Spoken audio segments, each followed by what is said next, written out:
Labadiena, su jumis Jevgenij Valasatov ir mes pradėsime sukūrinėti programėlę Visual Studio C# programavimo kalba, kuri apdaros nuotraukus. Pasirinksim File New Project meniu punktą ir dabar mums reikia pasirinkti Visual C#, Windows Desktop, Windows Form Application.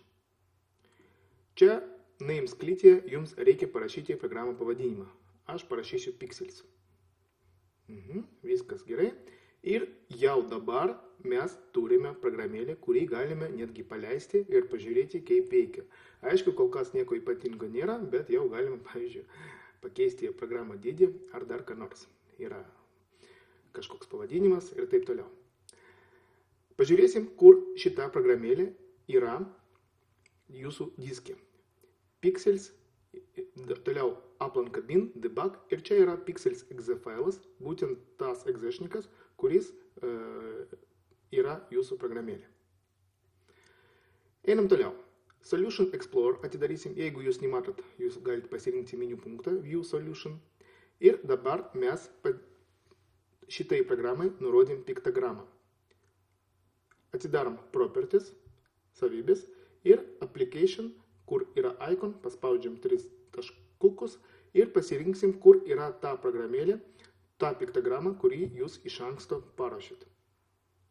Images, Picture, Eco Files. Puiku. Dabar, kaip matot, yra Picture, Eco Files prie jūsų projekto.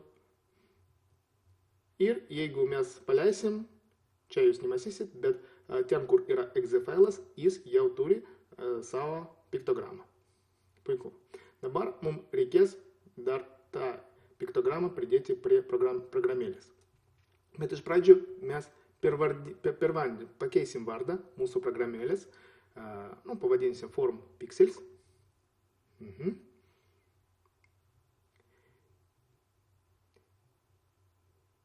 Ir atidarysim mūsų formą, prieisime prie Properties lango. Jeigu jūs Properties lango nerasit, View yra Properties window, F4 klavišai galima atidaryti. Ir dabar mes čia rasim icon parametrą ir nurodysime tą patį ikonėlį, kad mūsų piktograma būtų pakeista ir prie programos parinkta.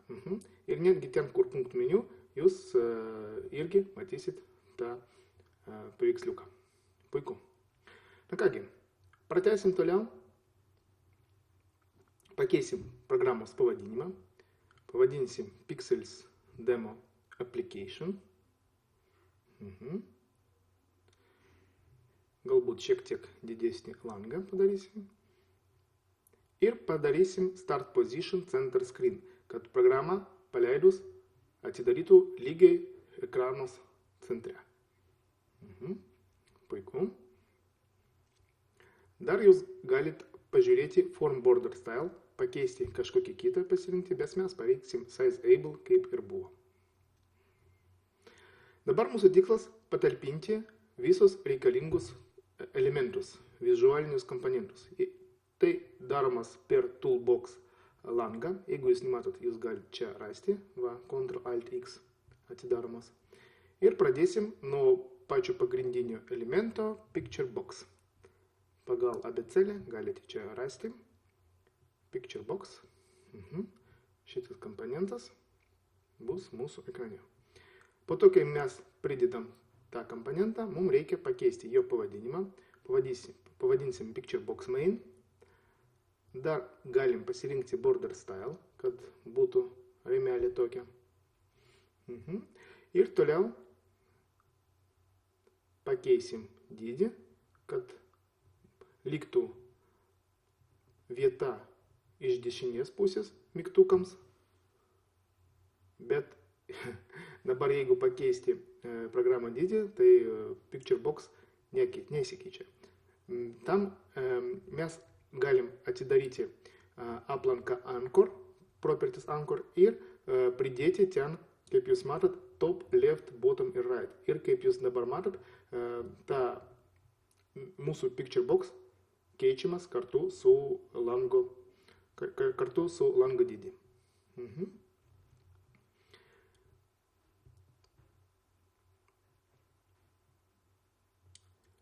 Dabar labai įdomus punktas Size Mode. Čia kaip bus mūsų nuotrauka paleista į šitą Picture Box. Mes apie tai vėliau dar pažiūrėsime, panagrinėsime visus variantus Size Mode. Gerai, su Picture Box mes pabaigėm, einam toliau. Iš Toolbox paimsim Text Box, kur bus failo pavadinimas, su kuriuo mes dirbam. Patalpinsim viršui.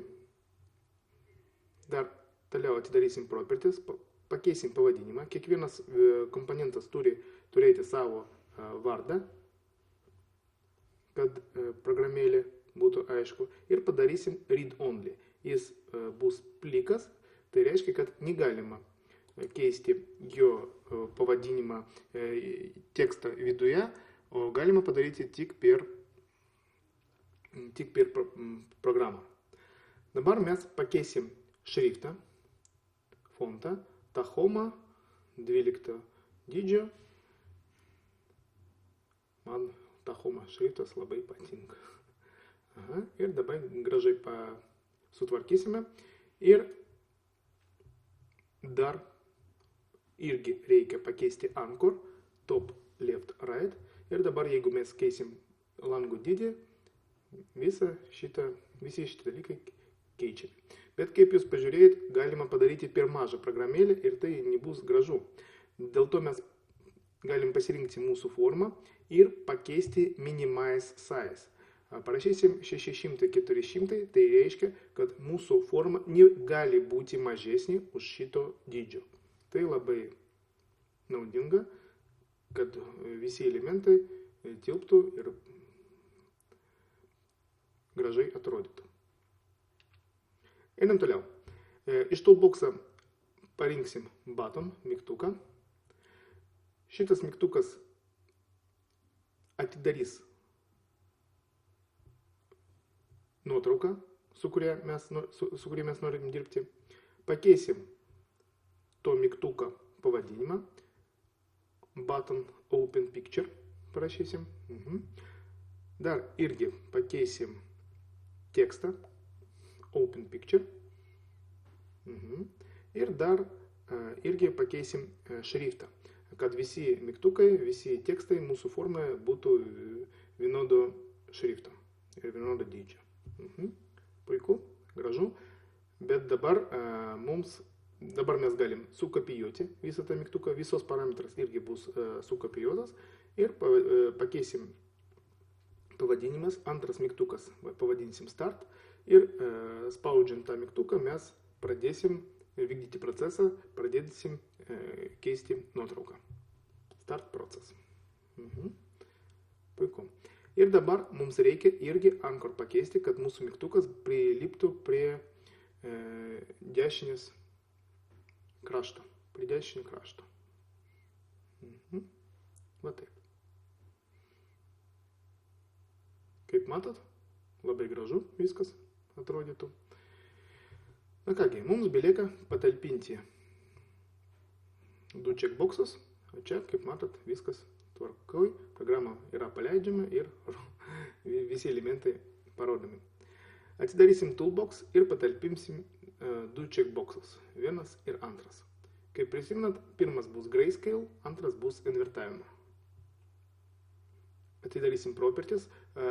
Dabar atkreipkite dėmesį, kad mes išrinkim abu checkboxus kartu ir keisim šriftą dviems checkboxam iš karto. Buvo galima ir mygtukus irgi pasirinkti, mes padarysim.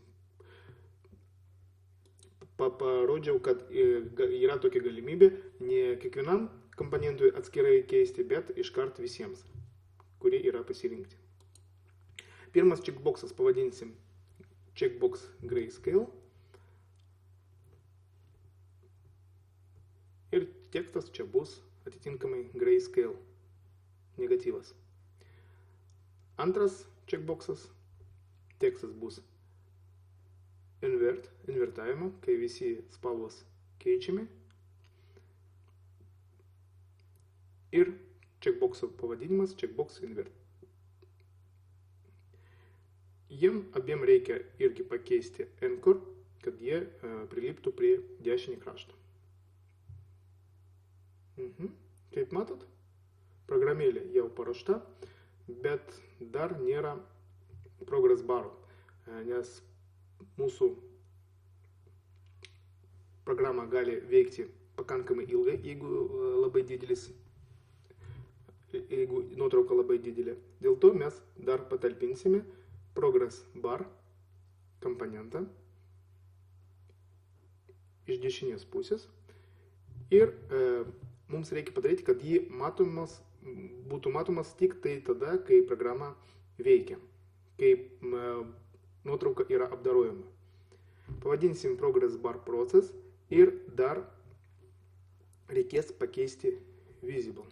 Taip, Anchor pažymėsime iš kairės ir iš dešinės, kad jis galėtų keistis kartu su forma. Ir dabar pakeisim visible parametrą, kad jis nebūtų matomas, kai tai nėra reikalinga. Kaip matot, mūsų forma nėra matomas, bet jis iš tikrųjų yra.